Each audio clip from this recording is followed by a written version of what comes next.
Batman's back in The Brave and the Bold, the Hulk is changing the game over in No Surrender, and we see the death of Jane Foster is just moments away. What's up everybody, I'm Stan and welcome to Detailed Comics, where we go over comics in detail. This is Preview Picks, the show where I go over the comic books coming up on Wednesday, give you an idea what they're all about, and whether there's something you should go back to the comic book shop for or not. Make sure you subscribe to get one of these every single Monday. First book that I want to talk about is Aquaman Number 34, so this is going to be giving us the backstory on King Wrath. The man that has overthrown Atlantis and taken over the throne from Arthur is going to be getting a little bit more detailed backstory in this book, and given what I talked about for Mara and what I've really been immersed in when it comes to the latest Aquaman stories, it's a book that I'd recommend you guys pick up. It should be an okay jumping on point, but it's probably better if you go back and do a little bit of your homework. Next, I want to talk about Amazing Spider-Man Renew Your Vows number 17. So Renew Your Vows came out strong with Ryan Stegman on art and Jerry Conway on the writing duties, but now it's got a completely different team and it's changed over a couple times. But the exciting idea is having, Annie Parker being inside high school and then also having her dad as a possible substitute or photography teacher. So I'm always excited by this concept. I just want to see the execution continue to be good. So Amazing Spider-Man Renew Your Vows is something that I'm going to keep picking up. However, I can totally understand if you guys don't necessarily go and grab it. A book that I do recommend that you go and grab, though, is Descender. So Descender number 28 is continuing on after this Rise of the Robots arc is concluded, and it's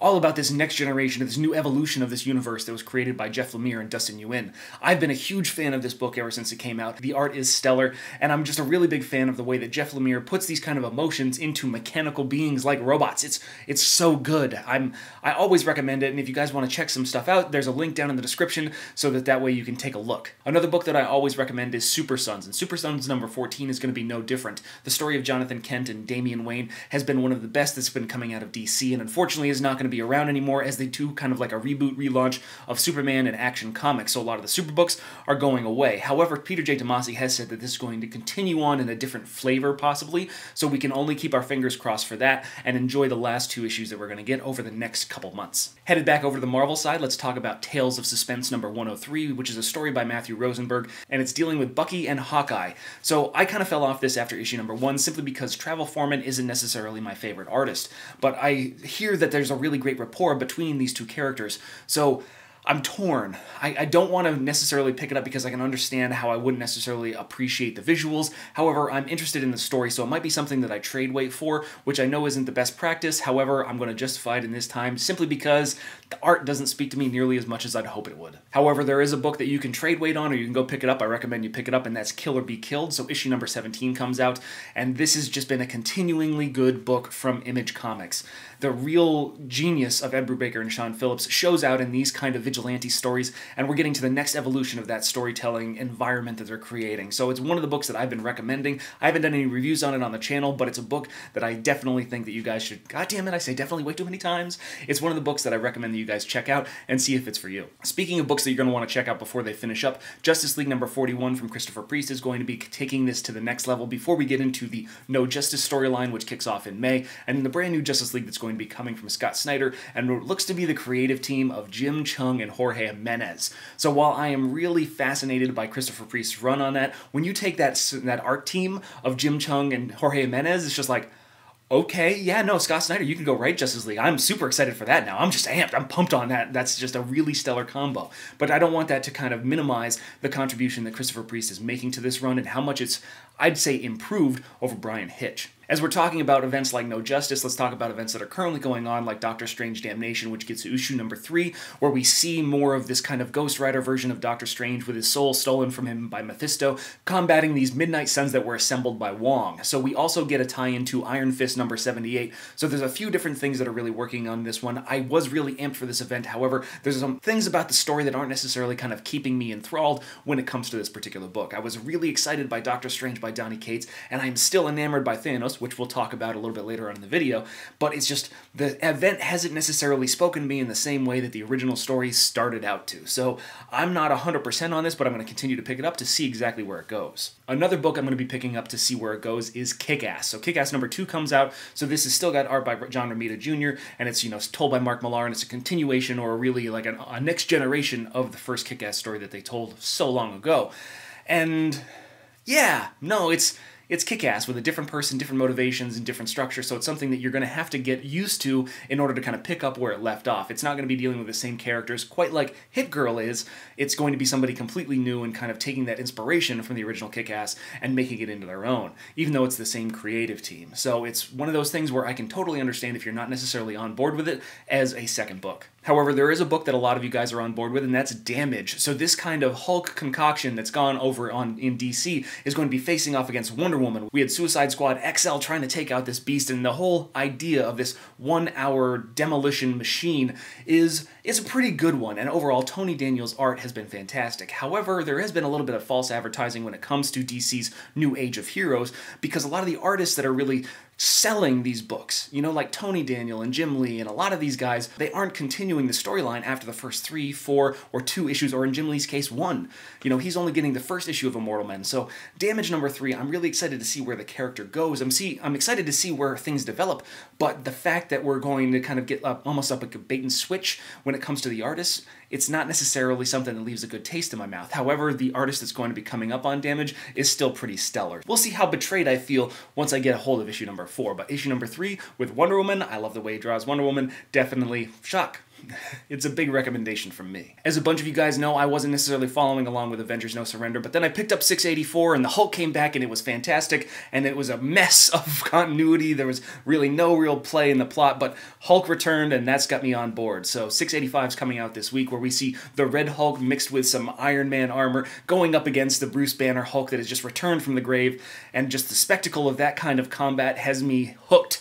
I'm probably going to be getting that issue, not necessarily going to ensure that I'm going to continue on with No Surrender, but I'm probably going to kind of keep going along with that. So if you guys like Hulk and you want to see Green Hulk versus Red Hulk versus Iron Man armor and all that kind of stuff, this is a book for you. Another book that I think might be for you is Superman number 43. So in Superman number 42, we saw the introduction of Boyzarro with some very serious parallels to the first issue of Superman Rebirth that we got from Peter J. Tomasi, Patrick Gleason, Doug Mahnke, and all that kind of stuff. I was just enamored with the parallels that they drew. The opening scene were almost shot-for-shot remakes, but dealing with Boyzarro, and Lois, who's just a bitch to her husband, which is amazing. But the fact that Boyzarro just jumps through the window and he's like, goodbye, at the end of the first issue, just leads me into 43 with so much hope for where this is going, especially before Brian Michael Bendis takes over. I'm really excited to see where this goes and what Tomasi's going to be doing next when it comes to his storylines. And speaking of what comes next, let's talk about Mighty Thor number 705. So the flames are erupting on the cover, and you see what's basically the burning down of Jane Foster, and in the Archer variant, you see a very lovely and pretty amazing looking cover. So that's one of those things that I'm sure a lot of people are going to be checking out, but really what this is the final story. This is the death of Jane Foster. This is the ridding of Lady Thor. I know there's some people out there that haven't really appreciated the run of Jane Foster as the Thor character, but the entire run of Jason Aaron from the beginning of God of Thunder all the way until now has been fantastic, and this is just the culmination of a story that he's been wanting to tell before he gets into his brand new Thor number 1, which is going to carry on the Odin Son. So let's take a look at Jane Foster's legacy, make sure she goes out in style, and say goodbye to a character that's had a really great run. Mighty Thor number 705 is a must-buy for pretty much any Marvel Comics fan, and any Thor fan as well, because it's going to show the transition between where we are now and where we're going in the future. So it's one that you can't miss. We're also going to get Batman number 43, which is dealing with the Everyone Loves Ivy arc, where we're going to kind of see the culmination, it looks like, before we get into the Say Yes to the Dress issue in number 44 and all that kind of crap. So what we're going to see is how Batman's plan to kind of involve Harley Quinn and all this kind of stuff with Poison Ivy taking over limited psychic control. It's a Tom King book, so it's a little bit of Swiss cheese when it comes to it, but Mikhail Janen's done a fantastic job on the art, and I can't help but pick it up every single month because I never know what he's going to do, and that's half the fun of reading Batman. Another book where I never know what they're going to do is Thanos, and Thanos number 17 comes out. When we saw the conclusion of Thanos number 16, we saw Norrinrad holding the hammer of Thor, so he had Mjolnir in his hands, standing atop his cosmic surfboard, ready to take on the Mad Titan, King Thanos, and the Cosmic Ghost Rider. So I can't wait to see what kind of ass-kicking happens in this book. The visual spectacle alone should be fantastic, and I'm super excited to see where this story goes. It is a can't miss. You must buy this book, and if you want to check everything out, I've got some cards up in the corner for Cosmic Ghost Rider, his reveal in 15, as well as his origin in 16.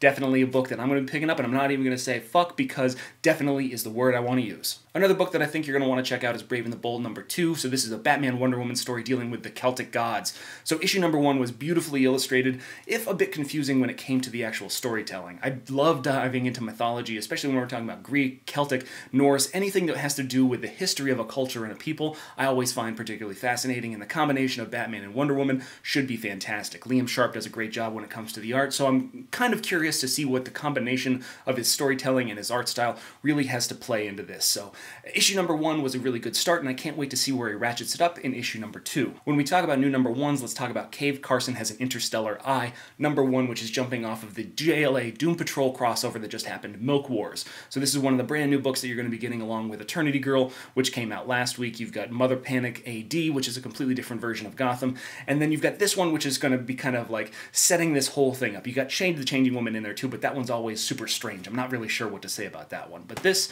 is probably the most grounded, interstellar version of Cave Carson that we're going to find, and for people that are fans of Young Animal, until Doom Patrol gets back on track, it might be one of the best books to check out. To finish things off, we're going to talk about brand new number 1s as far as Weapon H. So Weapon H was introduced in Weapon X, and this is a book that kind of crossed over with the Totally Awesome Hulk and all that kind of stuff, and it was the culmination of the Hulk's DNA and Wolverine's DNA, and then putting them all together, and you've got this adamantium rod kind of protrusions converted dude that's basically the combination of Hulk and Wolverine, and this is one of the biggest things that they came out of New York Comic Con with, saying that they were going to create a series around this, and a lot of people have been waiting for Weapon H. There's a whole bunch of speculation that's going on when it comes to his original debut issue, his first appearance, and all that kind of stuff, so I'm excited to see where Weapon H comes from and what we really have in store. Greg Pak is continuing to write the character, and he's the one that created it, so I'm intrigued to see how this is going to kind of move forward. I'm not sure if it's going to be good, but I can only hope. So I want to know what you guys think about this comic, and what do you think about the other comics as well, so hit me up in the comments down below so we can start that conversation.